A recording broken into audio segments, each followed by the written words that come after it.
Nesse vídeo eu vou te contar 10 coisas que você não pode deixar de saber sobre o Fiat Cronos.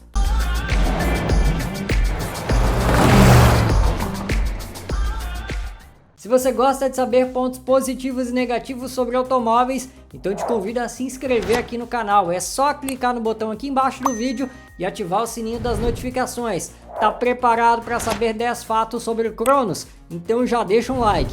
Bom, chegamos ao interior do Fiat Cronos e quando a gente senta no banco do motorista aqui, a primeira coisa que a gente dá de cara de fato é o volante. O volante ele é forrado em couro, tem dois tipos de couro aqui, um couro liso e um mais furadinho aqui, que aliás eu achei a combinação de muito bom gosto. Também tem aqui os controles, né, da central multimídia e também para atender, desligar o telefone ou então algum comando de voz. E ele também tem um pega muito bom, né? Você entende onde você precisa colocar as mãos. E escondidinhos aqui atrás estão os controles de volume e de faixa aqui da central multimídia. Então consigo controlar por aqui também. É algo bastante legal porque você acaba não precisando tirar as mãos do volante para controlar volume, mudar de faixa, mudar até, enfim, outras questões aqui na central multimídia.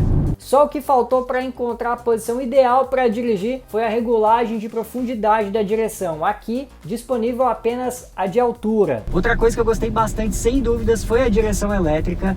Ela é muito bem calibrada, extremamente leve em baixas velocidades ou então com o carro parado.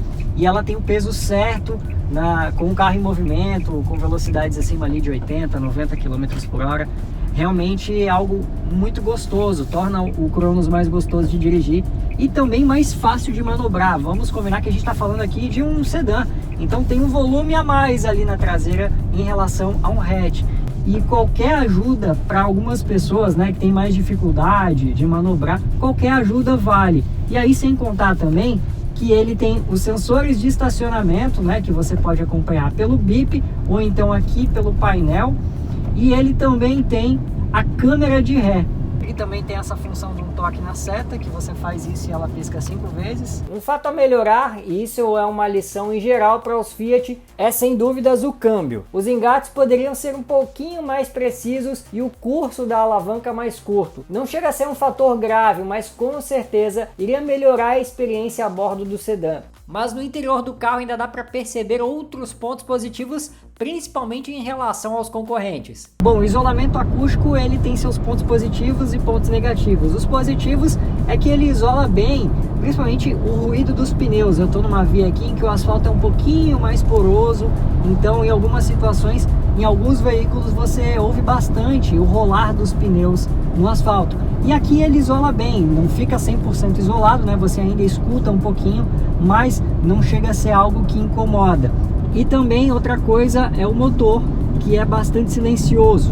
Então acaba se tornando bastante confortável andar aqui no Cronos. Em compensação, em relação ao barulho do vento, dá para ouvir em velocidades acima de 90, 100 por hora, você consegue ouvir sim o vento. Quem vai ali dentro vai bastante confortável, a não ser que 3 pessoas de grande estatura usem o banco traseiro. Aí pode ser que essa sensação de conforto diminua. Outra coisa que sem dúvidas me chamou a atenção foi o acerto de suspensão dele. Você sem dúvidas tem algo bastante positivo. Ele é bastante confortável sem ser molenga. Também não é aquela coisa dura demais. Eu achei um equilíbrio bastante interessante.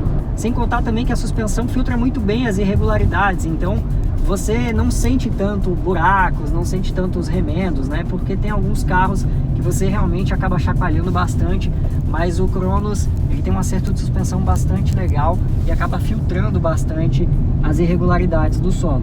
Bom, outra coisa que chama atenção aqui são as texturas do painel. É tudo plástico, mas são plásticos com texturas diferentes, como por exemplo, aqui você já tem uma textura e aqui ele já é liso. Isso acaba melhorando a sensação aqui dentro do carro, né? Apesar de ser tudo de plástico, isso também acontece nas portas, né? Você não tem um tecido aqui, mas no geral é tudo bem encaixado. Outra questão que chama atenção aqui são os bancos, que nesse tom todo preto aqui, eu particularmente gostei bastante, achei de muito bom gosto. E eles também são confortáveis, você tem essas abas laterais aqui que seguram bem o condutor nas curvas. Mais uma coisa, uma peculiaridade desse carro é o teto.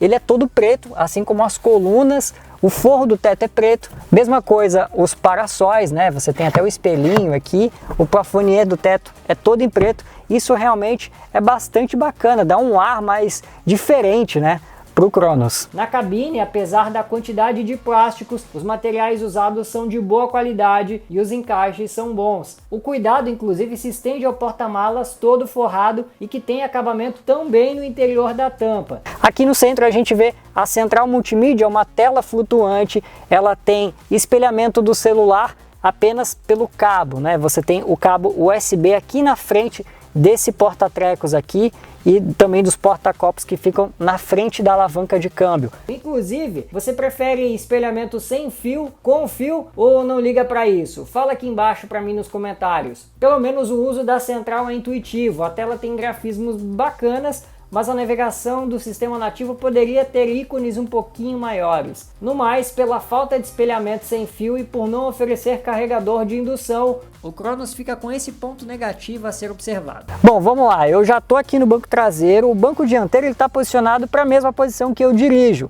Eu tenho 1,73 m de altura, não sou alto, mas o que eu posso dizer é que eu estou sentado de forma bastante confortável aqui, olha, um palmo aberto, e eu também tenho um espaço muito bom aqui de um palmo aberto para as canelas, porque às vezes você tem algum tipo de carro em que aqui você tem um espaço maior, mas para as canelas você já fica quase ali pegando no banco dianteiro.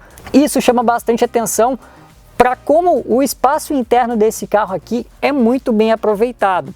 Outra coisa que eu costumo observar nos carros também é justamente o passageiro central, né?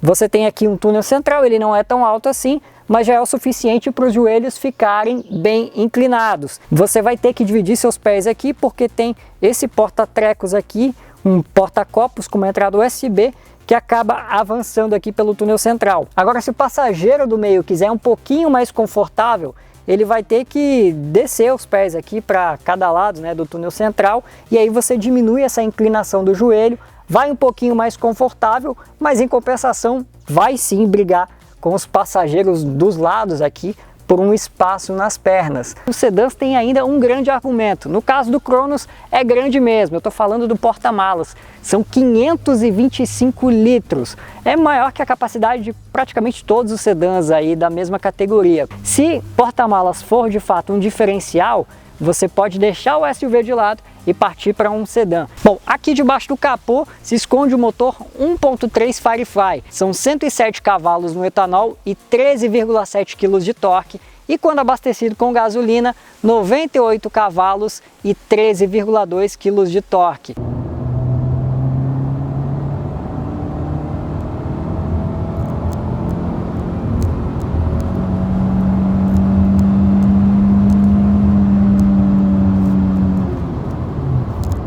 Bom, essa retomada que você viu aí foi uma retomada de terceira marcha, então deu para provar um pouquinho do 1.3 Firefly. É o suficiente para um modelo como o Cronos na cidade, mas eu acredito que em algumas situações, principalmente em baixas rotações, ele poderia ter um pouquinho mais de vigor. Talvez na estrada ali, na hora de fazer uma ultrapassagem, você vai precisar de um pouquinho mais de atenção, ultrapassar com mais segurança mesmo.